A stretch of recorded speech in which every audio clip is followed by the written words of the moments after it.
best entertainment on the earth. Tune in for Comics with Perch. Hey everybody, this is Perch. Here's a little blast from the past. We got this mail from a longtime reader in this case. So let's get to it. It says, hey Perch, first time I've ever written into you, but I want you to know that I've actually been following you from long before you had your YouTube channel, when you just used to post, and yes, shit post on Twitter, making jokes and funny captions and things. I sort of miss those days. You seemed a lot more relaxed back then. Yeah, maybe. Maybe so. My question for you is somewhat of an observation. I followed the recent Eric Larson Facebook thing, and in particular, the people who replied to that comment accusing you of various things that anyone who listens to you for more than 5 seconds knows that you aren't. But here's the thing. In some of their comments, they made the mention that at one time, back on Twitter, you would do threads and tag Comicsgate. They said this as a way to portray you as a member of that group and basically try to impugn your character. I don't get to use the word impugn very much in my vocabulary. Impugn your character. However, I was around back then and I read those threads. And in particular, when you would do that, it was because you were refuting points that a lot of the comic readers were making. One in particular that you know well is overships, something that a lot of people claimed were the comic companies sending extra comics that the shops had to buy. I remember several arguments that you had saying that wasn't the case, as a retailer explaining how it was. A lot of us respected you for that and still respect you for that. But I find it interesting that that moment is now being used to portray you in a light that clearly isn't true. Well, thank you. My question for you, or my observation is, what do you do about it? Nothing is the answer. And why do these people do it? Well, that's easy, because in comics, there's a mentality that exists, particularly from a lot of people that are not successful. So not the comic pros, people who get work, but the lower level, the people who are kind of, mess around the edges. They're not invited into the party. And they view a lot of conversation, a lot of everything as a competition. They view it as sort of in their minds as 10 people can get into the party and there's 20 people outside. So anyone we could put a knife into increases our chance of getting into the party. And you might think that sounds insane, but that is exactly what a lot of it is. That's why this kind of rabid attacks against people who are coming up. You'll notice in comics, and it's one of my frustrations, that a lot of people will spend endless hours wanting to attack people who are, making their first crowdfunded comic while, holding down a job at a Fred Meyer. They'll spend hours and hours and hours going after that person. They will not spend hours and hours going after, say, a senior ranking editor who is, too handsy with the female employees at the company. That gets very little attention, very, very little. Nobody will comment on that until so much noise, and frankly, until action has already been taken. One of the things that drives me nuts about comics is, like, once say Eddie Zanga is removed from the company or walks, then suddenly everybody has something to say.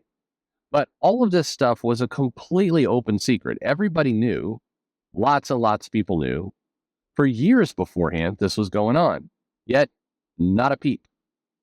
However, hours and hours and hours and hundreds of tweets spent on people who have zero interest or chance to get into DC. It's why I've said this before in a video, and I stand by it, and people said I'm crazy, but it's 100% true. There is a dramatically better chance of, say, an EVS getting called by Marvel or DC to do work than a Richard Meyer. Why? Well, because he was already, one, he's got a track record, no doubt about that. He's done some work for them before. He's a bigger name. But he's been one of them in the past in this weird, screwed up way. That's how they view it. And there is such this wave of attacks that happen to people coming into the space. It's nuts.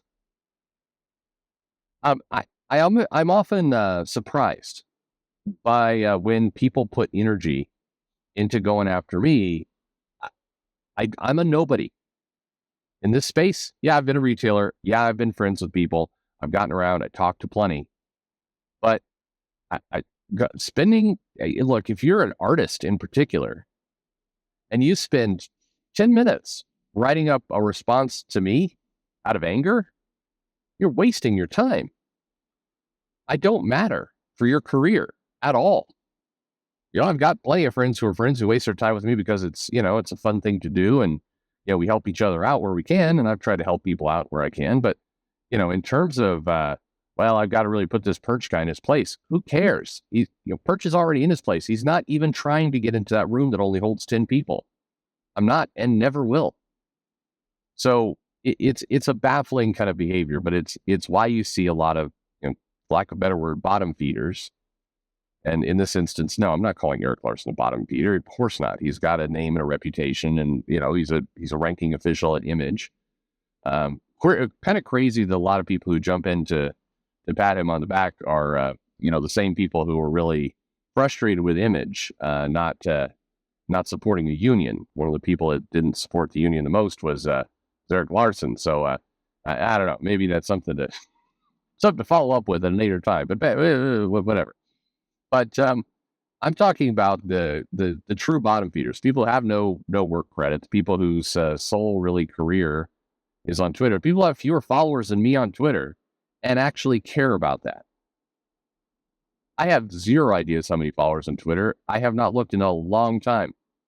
I did try Twitter Blue for 2 months, mainly under the premise that, you could edit the tweets, but I found that editing the tweets was more of a pain and, was something that sounded like a good idea, but I didn't actually use it. I don't know. I unsubscribed. I got no value out of it. I got a blue check mark for a while. I don't know. I don't ever look at my profile really. So it doesn't matter. Anyway, but there are people who really care. And if you're taking the time to go after me, it's stupid. But here's the other part to all this. And by the way, thank you very much, Fabel. Thank you for following all these years and hopefully having some fun. And yeah, I'd love to. I do need to have more fun for sure. But it also doesn't matter. And when I say it doesn't matter, it's like they can label me with whatever group. You can label me QAnon. You can do whatever you want. Lots of creators talk to me still. And I will tell you the consistent story from creators, including bigger names, names that do occasionally dabble in the old culture war on Twitter. They openly say, yeah, it doesn't matter. It doesn't matter. Now, in fairness, some of them also say, yeah, I can never do an interview with you because, people look at it sideways and, great, just a big headache for me. And I get it. That's not people.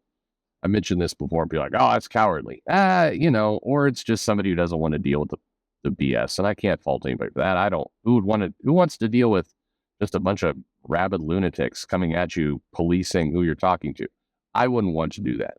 So I don't blame anybody for wanting to come on the show or not wanting to come on the show. Do what you got to do. But the reality is those rabid lunatics, and this is the thing you kind of learn in life, is that they always seem bigger than they are. Like you're like, oh, this could hurt me. And then you realize, no, everything's actually okay. There was some comic creator who went on Word Balloon and then went on Clownfish kind of right after. And nobody cared. This is, the who you're on, who you're doing. It shows up in like Twitter comments, Facebook comments. And if you don't feed it, they leave you alone because they realize there's no power there but the noise. So people can brand me with whatever they want. If I get irritated at it, it's more because of accuracy than anything. It's not because I care if it's going to hurt me or harm me or not. Again, I'm not trying to get into that room. And what you come to realize is it doesn't matter for that either.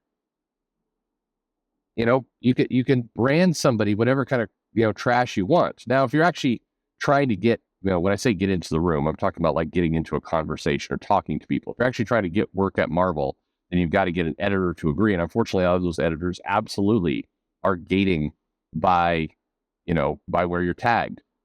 If some of these lunatics, brand you as CG, then you're not going to get work at Marvel because the low level editor who's doing this, who's buddies with a lot of the lunatics, is going to just pass you over. Absolutely. Somebody, I made mention of this like a couple months ago. This is happening. So he's like, "Oh, Perch finally admits." I've always said this. Not finally admits. The editors are the gatekeepers, and they bring in their friends. Is this a mystery? If it's not a mystery, they're still surprised. But the point is, why I'm doing this is because I like to have conversations, like to talk to people, like to, just see what's on people's minds. Friendly guy. That's me. Friendly guy. And from that instance, it doesn't matter what they call me. It doesn't. I've got some of the hardest left-leaning. I've got people who signed that pledge not to molest women or whatever, post to Twitter. They talk to me all the time. And, in theory, they're also, keeping their word, and now they're molesting women. So good news for everybody. But it really, you can label somebody whatever you want, but I guess the message is, come after me. It doesn't matter.